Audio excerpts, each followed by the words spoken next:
My boss, Susan Anderson, is well known for her dedication and competence at work. When she has a drink, she transforms, becoming so lively that it's startling compared to her usual demeanor. However, when I ended up escorting an intoxicated Susan home, I stumbled upon a scene I never anticipated. My name is Jeff Carter, I'm 26. I'd been reassigned to a new department after working for a few years at this company, and I was having a hard time adapting to the unfamiliar tasks. "Jeff, you've made a mistake here." Guiding me through my tasks was the notoriously stern Miss Susan Anderson. At 37, she has an age-defying beauty, which captivates all the newcomers. "You've made this mistake twice now. Can you try not to make me repeat myself? I'm sorry." With her icy stare and sharp words, any glimmer of hope quickly faded away. But there are a few employees who find her harsh demeanor rather appealing. I, who have a burning desire to quickly adapt to my job, never viewed Susan as others did, as a member of the opposite sex. I lost my father at a young age, and my mother single-handedly raised me and my brother. I joined this Fortune 500 company, aspiring to repay my mom, even just a little. For this reason, I want to prove myself at work as soon as possible. Given this drive, I don't have the luxury to spare any special feelings towards my female coworkers. What's more exciting to me is the fact that Susan, one of the company's top-tier employees, has agreed to mentor me. This is my opportunity to learn and absorb all I can from her. Her strict training is challenging. It makes me want to run away sometimes, but I was brimming with determination. A few months had passed since my transfer to the new department. Just as I was beginning to adapt to my work, Susan and I were invited to a client dinner. Apparently, Susan can handle her liquor, and she becomes exceptionally lively when she drinks, always managing to enliven the atmosphere. The client seemed to enjoy Susan's company quite a bit.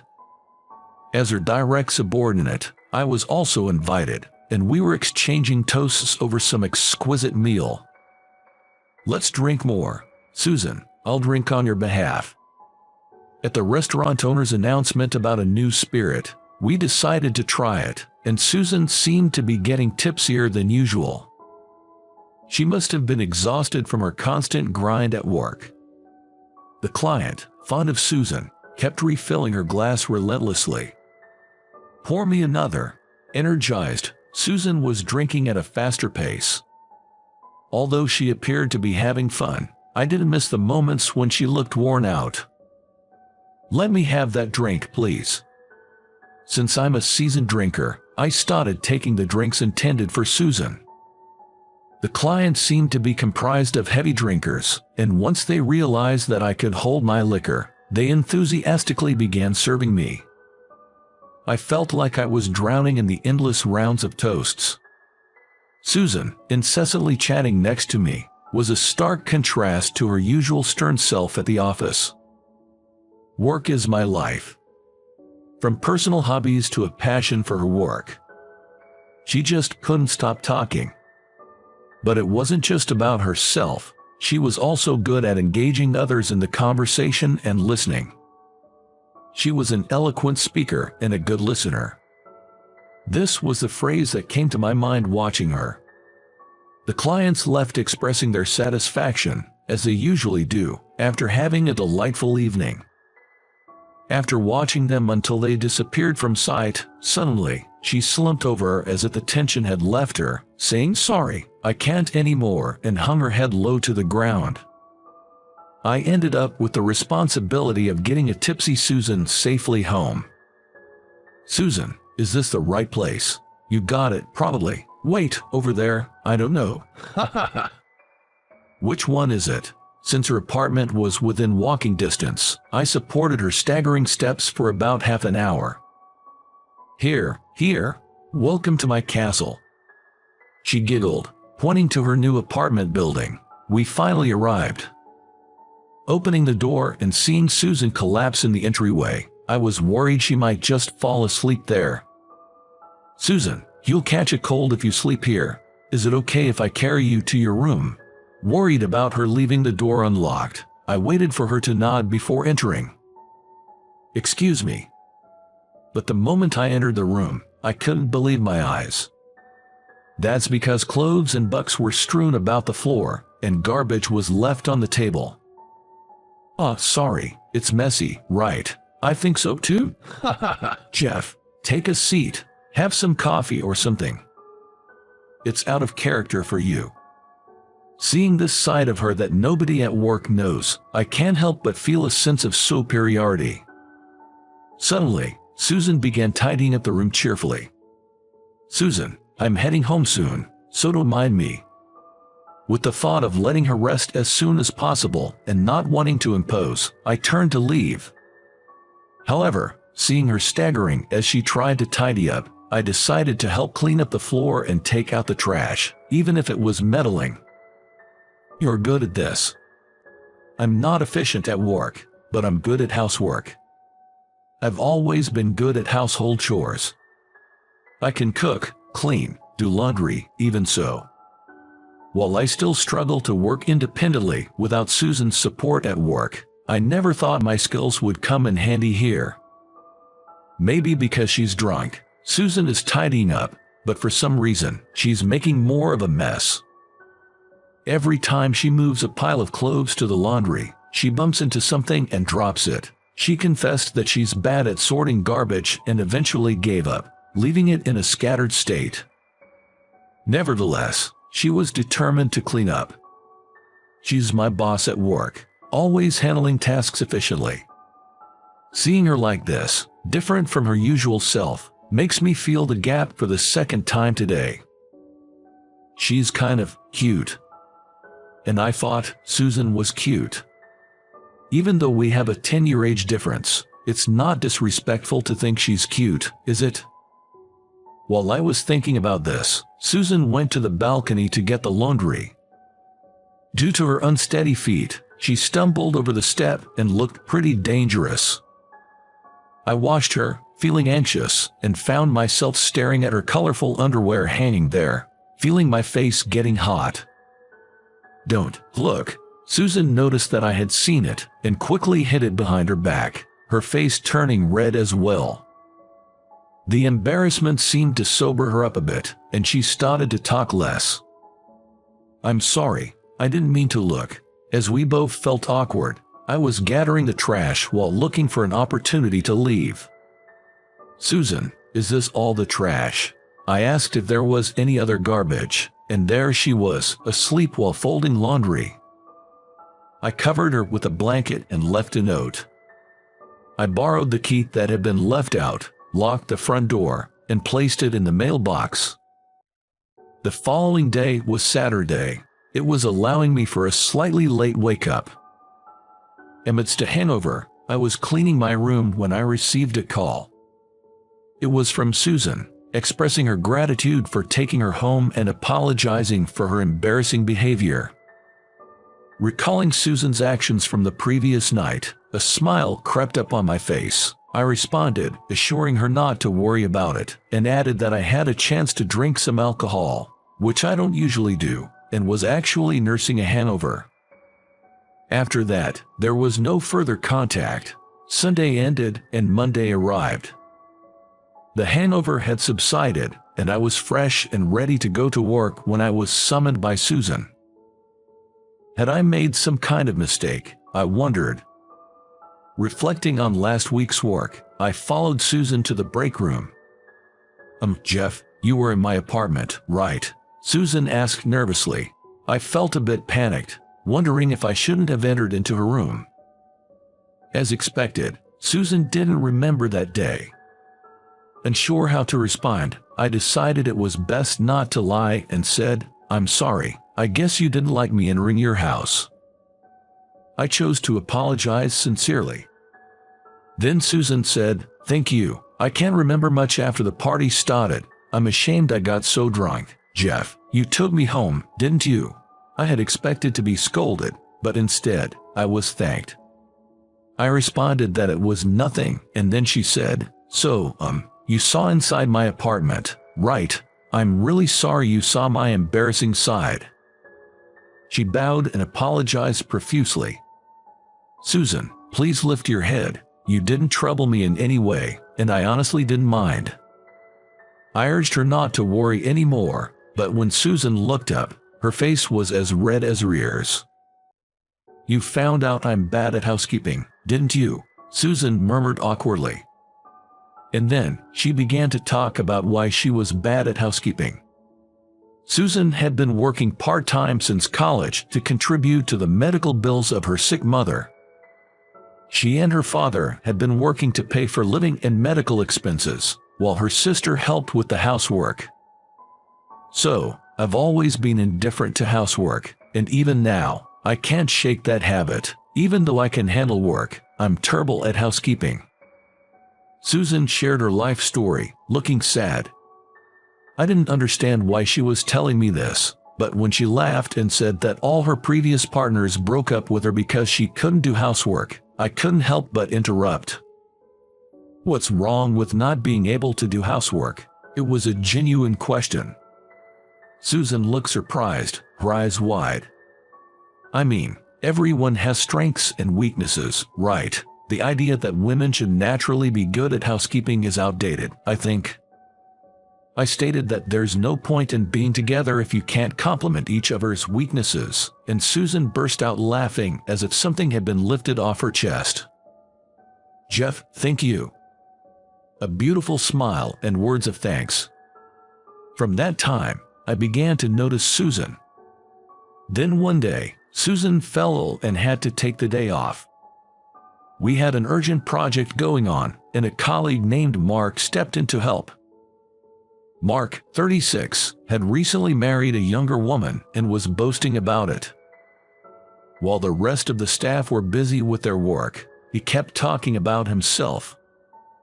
"You know, I actually dated Susan."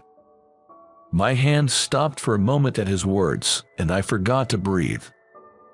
"But Susan, she acts like a competent woman at work, but she's utterly hopeless at housekeeping."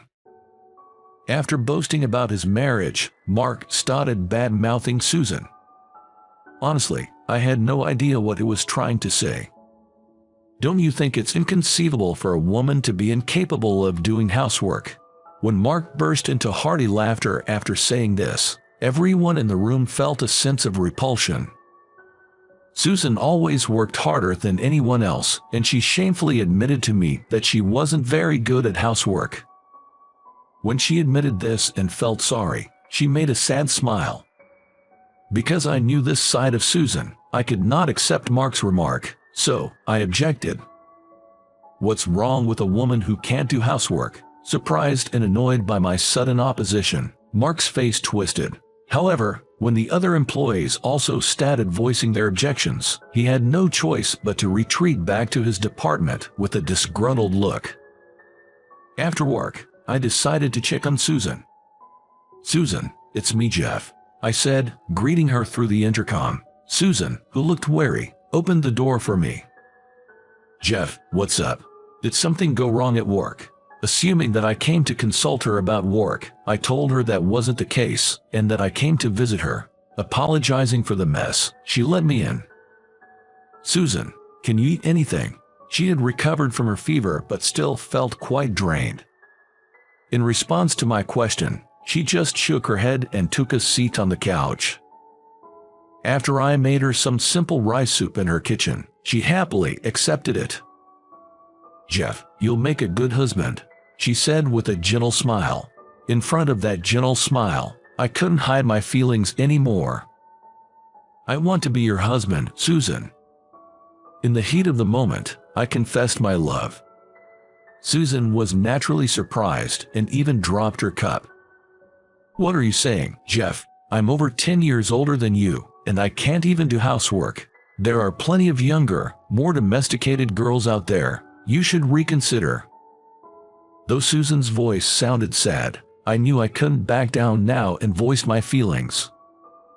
"Age doesn't matter to me. As for housework, we can support each other. Who've always supported me at work, so I'll support you at home." This confession, akin to a marriage proposal, left Susan looking baffled, but she still responded with a happy smile. "I'm really touched by your feelings, Jeff, but could we maybe start as friends? I can't even think about dating someone right now." I thought she might reject me. Perhaps she's subtly trying to reject me now. I felt confused by her "let's be friends" proposal. But I decided that staying positive was the best way to move forward. Absolutely. Then I spent the rest of the visit talking about why I liked her. Susan listened with a bashful smile. After I left, she texted me a single word: "Thanks." It felt like I was experiencing the innocence of first love. On the way home, I found myself running as fast as I could. The next day, Susan safely returned to work. The project we'd been working on also proceeded smoothly to its conclusion, to everyone's relief. And then, I decided to take on a new challenge. It was a call for proposals for a new project within the company. Susan encouraged me to take part in this, even though I hadn't achieved anything noteworthy in my career yet. After my father died from an illness, my mother raised me and my brother on her own. I wanted to repay her kindness in some way. If my proposal was accepted, I felt I could do something meaningful. Under Susan's guidance, I worked hard on this. The new project I proposed focused on providing emotional care for people who were caring for sick family members. Given that our company had connections with healthcare institutions, I thought we could do something meaningful for them. The pain that the individual and their family go through is immeasurable. I've seen this pain firsthand. I still vividly remember my mom crying in secret when she found out about my dad's illness. Unfortunately, my dad passed away. Even though I couldn't save them, I wanted to be there for them, to support them. My new project proposal, with all these emotions, won the CEO's award. "Congratulations, Jeff," Susan said as she brought a cake to celebrate, her eyes filled with joy. "This is all thanks to you, Susan." "Thank you," I said, taking the cake, hiding my shyness. "What's this? Are you two an item?" Mark walked in, teasing us. Upon seeing Susan, Mark snorted in amusement and turned to me. "Stay away from Susan. She can't even do household chores. You'll be fed up soon." "I know, because I broke up with her for that," he said, laughing and insulting Susan. Susan was about to retaliate, but I stepped in between them. "I seriously like Susan. It doesn't feel good to have someone like you insulting her. Could you apologize?" Susan blushed at my straightforward words, and Mark, perhaps not expecting that I was really in love, looked surprised. "Susan is much older than you, Jeff. Aren't there plenty of better women than her out there?" Mark said, which dimmed Susan's mood again. "Age doesn't matter, and what's wrong with not being able to do household chores?" Unable to respond to my words, Mark glared and walked away without saying a word. "Susan has many wonderful qualities beyond her inability to do chores, Mark. You knew these qualities, and that's why you liked her, right?" Perhaps my words hit home because Mark looked guilty for a moment as he looked at Susan and then left the room without a word. An awkward silence filled the room we were left in. It was as if I'd made a public confession. While I was trying to figure out what to say, Susan broke the silence. "Thank you for defending me, Jeff. I'm really happy. And your confession, it made me happy too," she said, thanking me over and over again. "I just did what was right," I replied. "I like you too, Jeff," she said, and smiled faintly. I couldn't help but cheer at the unexpected development. "I did it." Susan laughed at my reaction, and I laughed along with her. And that's how we officially started dating. A year later, Susan, who had come to my family home, put her hands together in front of my father's gravestone. After winning the CEO's award with my new project proposal, I got promoted, and to celebrate the promotion, I took my mom and brother on a trip. It was the place where there are full of memories with my parents. My mom remembered my dad and cried while smiling. My brother and I also cried remembering our father. The reason Susan came to my family home was to ask for my mother's approval for our marriage. My mom happily gave her blessing and asked Susan to take care of me. Susan also bowed her head and thanked her. One notable thing that happened afterward was that Mark, who had looked down on Susan, came to apologize. Apparently, after getting married and having a child, a cold atmosphere began to spread in his home because he did not help with the chores. And it was his wife's words, echoing the hurtful ones he'd once hurled at Susan, that made him reflect on the past. In retrospect, he remembered that despite her struggles, Susan was always committed to her household chores. On the other hand, Mark hadn't even tried. He realized this difference and felt remorse for treating Susan so poorly while she was trying so hard. Now, he shared in the household chores in an effort to improve his relationship with his wife. Similarly, Susan and I, living together, have divided our chores. I'm in charge of cleaning and taking out the trash. Susan handles the laundry, and we alternate cooking duties. We cover for each other's weaknesses and live happily together. In our home, as we prepare to get married, we are also expecting a new life in 6 months. Surely, our lives will become even more challenging, but we are confident that together, we can overcome any obstacle.